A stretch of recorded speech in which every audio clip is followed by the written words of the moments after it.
Então, hoje nós vamos falar um pouquinho sobre análise de materiais didáticos em língua portuguesa, e no meu caso, especificamente, sobre análise linguística e o livro didático. Vamos lá. Coloquei aqui para vocês a ementa do curso, lembrando que uma parte vai ficar comigo, uma parte vai ficar com a professora Bruna e a outra parte com a professora Alessandra. Então, por isso que nós não vamos contemplar todas essas partes da ementa agora, tudo bem? Então, deixei aqui só para a gente retomar e nós vamos começar falando primeiramente sobre o livro didático.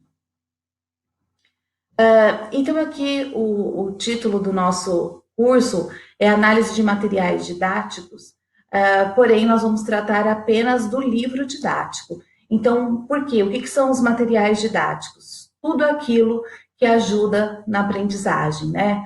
Que ajuda a aprendizagem, que cumpre a escola patrocinar. Ou seja, computadores é um material didático, livros, cadernos, vídeo, canetas, a lousa e o giz, enfim. O que é importante a gente pensar? Que esses materiais didáticos, nem sempre eles estão disponíveis em todas as escolas. Por exemplo, os computadores, eles são menos presentes, né? Ou não tem um número suficiente para todos os alunos, dependendo da escola. Então, o livro didático é um material extremamente democrático, porque a gente vai ver que ele está presente nas escolas por meio de um programa do governo federal. Então, nós vamos falar um pouquinho sobre os livros didáticos e lembrando que, em relação a esses materiais didáticos, nós temos os livros não didáticos e também os livros didáticos, né? Por que nós vamos falar especificamente sobre o livro didático? Justamente porque é ele que tem direcionado muitas das aulas, principalmente no ensino público. O livro didático, o que é importante a gente pensar é que ele tem dois leitores específicos, que são justamente aluno e professor. Lembrando que geralmente o livro didático ele vai apresentar o seu manual do professor e também a versão para os alunos, mas a linguagem é basicamente a mesma, né? Apenas no manual do professor tem algumas orientações e também nós temos as respostas para os exercícios, comentários, enfim. Então, falando sobre o livro didático, né? Então, é aquele que foi escrito, editado, vendido e comprado, tendo em vista a utilização escolar e sistemática. Ou seja, ele tem uma organização, ele é de utilização exclusiva da escola e ele tem uma organização sistemática. Então, ele é feito justamente para a escola. Por isso que ele é escrito, editado, vendido e comprado justamente na escola. Bom, o que nós temos que pensar a respeito do que é um livro didático? O livro didático, ele é um instrumento específico, então a palavra instrumento aqui é importante, específico, importantíssimo de ensino e de aprendizagem formal. Para ser considerado didático, um livro precisa ser usado de forma sistemática no ensino-aprendizagem de um determinado objeto do conhecimento humano, geralmente já consolidado como disciplina escolar, como no nosso caso de língua portuguesa. O que o livro didático, então, deve ser? Lembra que eu falei lá no slide anterior da palavra instrumento, que é extremamente importante. Então, aqui nós temos a palavra instrumento novamente, um instrumento utilizado no processo de ensino-aprendizagem. O que ele é, então, esse instrumento, esse recurso usado no processo de ensino-aprendizagem? Mas o que ele não deve ser? Né? Então, o orientador principal do processo, ou seja, não é ele que vai ditar todo o seu programa de ensino, não é ele que vai ditar como você vai trabalhar, que conteúdo você vai trabalhar, ele é um dos instrumentos, né? Você pode recorrer a tantos outros. Ele não deve ser a fonte principal de conhecimento, né? Então, a gente sabe que muitos professores, infelizmente, acabam se formando, né? Continuando a sua formação por meio do livro didático, quando vai dar aula, mas ele não pode ser a fonte principal. A gente precisa recuperar os nossos conhecimentos de formação, a gente precisa consultar outras fontes, né? Ele não pode ser a única voz a ser ouvida. E também ele não é um programa de ensino, Não é porque aparece ali aqueles determinados conteúdos que eu vou ter que trabalhar exclusivamente aqueles conteúdos, né? Isso não significa que eu não possa agregar ou tenha que recuperar alguns conteúdos, enfim. Então, isso é o que ele não deve ser, porque ele é apenas um dos recursos que deve servir ao plano de ensino, né? Então, um dos recursos e não o único, não o principal orientador, né? Ele é um instrumento para colaborar para o nosso trabalho. Bom, em relação à escolha do livro didático, vocês devem ter visto lá no vídeo que fala sobre o PND, que a gente tem um processo de escolha.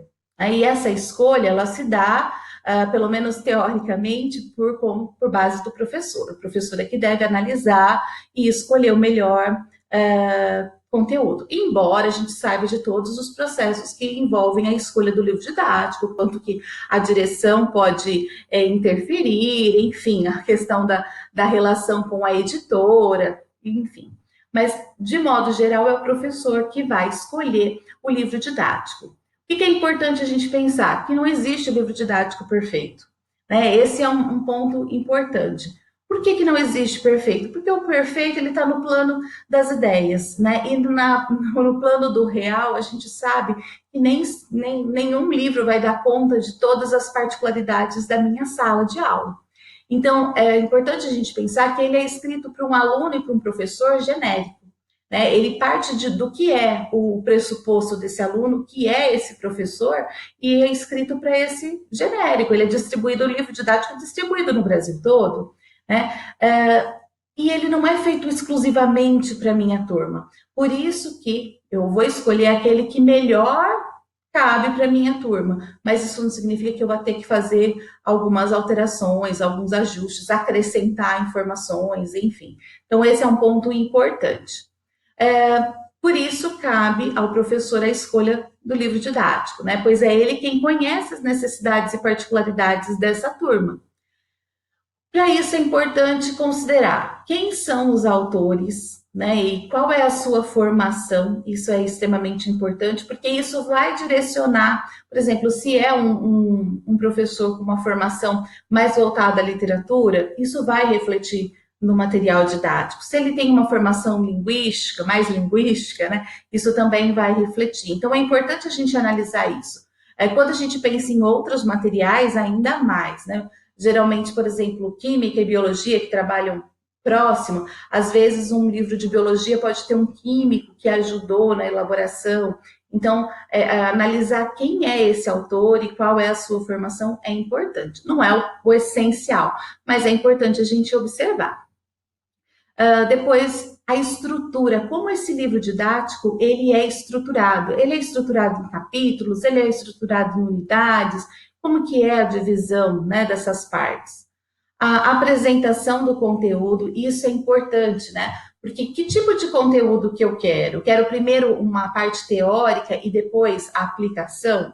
Ou eu quero um texto que eu faça com que o aluno reflita e depois venha a parte teórica?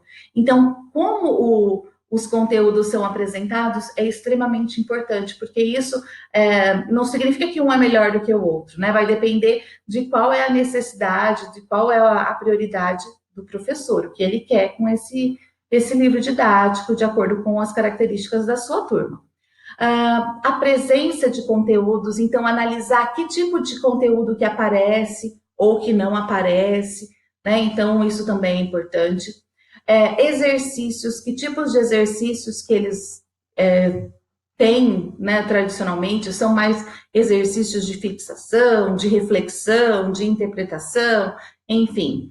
Essa parte de atividades práticas, então, que tipo de atividades práticas, né, que seriam as de laboratório, que poderiam aparecer, se aparecem, se não aparecem, tipo de pesquisa que faz com que o aluno extrapole a sala de aula, enfim, então isso é importante a gente considerar. E a questão da interdisciplinaridade, né? Se há uma relação com outras disciplinas e como isso se dá, né? Se dá apenas por um aspecto de ter que ter a interdisciplinaridade, ou isso realmente é trabalhado no decorrer do livro didático. De novo, não tenho como dizer o que é a melhor opção, né? Isso vai depender do professor, o que ele pretende diante daquelas particularidades, certo? Bom, falando um pouquinho sobre o livro didático no Brasil. O livro didático é de importância no conteúdo, no cotidiano escolar, justamente por uma questão de democratização. O número de alunos que nós temos na rede pública de ensino, muitos sem acesso a livros, portanto, o livro didático permite essa democratização. Por isso, ele é extremamente importante nacionalmente. É instituído oficialmente, ele é regularizado, por isso que nós temos o órgão do MEC que vai trabalhar justamente com a sua avaliação. Com a democratização do ensino, o livro didático adquire ainda maior importância. A formação docente deficiente, então é importante a gente pensar que, historicamente, o número, com a democratização do ensino, o número de alunos cresceu muito, os professores tinham que ter um número bastante para que fosse suficiente para todas essas turmas. E aí, então, vocês, não sei se vocês leram o texto teórico que eu deixei para vocês, o número de professores não era suficiente e por isso nós tivemos que começar a ampliar, pegar professores de outras áreas, enfim, todo esse processo. Então, uma formação docente deficiente que fez com que os professores deixassem de ser a elite, isso pensando em elite financeira mesmo, e passasse a ser as camadas mais populares. Consequência da desvalorização do trabalho do professor, enfim, né, todos aqueles valores que a gente já sabe. Mas com esse boom, né, esse crescimento dos números de alunos, consequentemente, precisaria ter um crescimento do número de professores. E esse processo levou a não aparecerem tantos professores capacitados e ainda assim a escola ter que absorver por conta dessa necessidade. E isso, historicamente, reflete até hoje, né? Então, ainda hoje, nós temos muitos professores com uma formação deficiente. E, consequentemente, o livro, ele serve, nesse caso, como aquele orientador, né? Muitas vezes ele ajuda na formação do professor. Então, o professor que não sabia até então análise sintática, por exemplo, e ele pega o material didático, o livro didático, ele estuda para ensinar para os seus alunos, né? Então, a gente conhece algumas realidades desse tipo. Então, a mudança no perfil dos professores e dos alunos, né, reflexo dessa democratização, e claro que a democratização é muito positiva, né, e ninguém nega isso. A questão é que nós temos professores de diversas classes sociais, alunos de diversas classes sociais, e, consequentemente, com diferentes repertórios, com diferentes condições, alguns com mais acesso à cultura, outros com menos, né, então tudo isso gera uma mudança nesse perfil, realmente. E por conta da desvalorização da profissão, nós temos um número crescente de camadas populares que chegam à licenciatura e menos pessoas de classes altas, já que a profissão não é tão valorizada, né? Então, o livro didático passou a suprir a deficiência de formação docente como forma de atualização profissional, criação de um conjunto de políticas de avaliação, aquisição e distribuição do livro didático, que é o PNLD, né, que vocês devem ter visto lá no vídeo falando sobre isso. Porque, como o livro didático passou a ter grande importância no cotidiano escolar, era preciso que a gente tivesse uma seleção desse conteúdo. Qual é o livro adequado, qual que é o melhor, de melhor qualidade, e para isso a gente precisa passar por uma avaliação. Então, essa é a importância do programa, né? O que a gente precisa pensar em relação ao livro didático? Como ele é escrito por um grupo, ele é avaliado por um determinado grupo, ele revela muito das ideologias, né? Então, o livro didático é ideologia, quer dizer, que voz que está sendo dita ali, quais são os objetivos, o que se pretende passar, então é importante, por isso que é importante a gente não ter o livro didático como único orientador, como uma única fonte de conhecimento, porque ele passa uma perspectiva, né, e existem outras. A questão do mercado editorial, que faz com que muitas vezes, na hora da licitação, algumas editoras ganhem, né, a licitação e por isso passem na frente de outras. É importante pensar no livro didático como um bem consumível e descartável, o que gera um incômodo para muita gente, porque muito livro é jogado nos lixos todos os anos e isso gera um incômodo. Por isso, é necessário um olhar crítico do professor para todas essas questões, né? E esse é o ponto central do nosso curso, ou seja, como analisar um livro didático, qual é o melhor livro didático para a minha turma ou para as minhas turmas. Essas turmas, elas têm as mesmas características, elas são diferentes, são de escolas diferentes, né? Então tudo isso é importante de se pensar. Então, aqui nós temos as referências usadas e logo mais a gente volta pensando sobre a questão da análise linguística. Tudo bem? Até mais, espero que tenha ficado claro. Um beijo.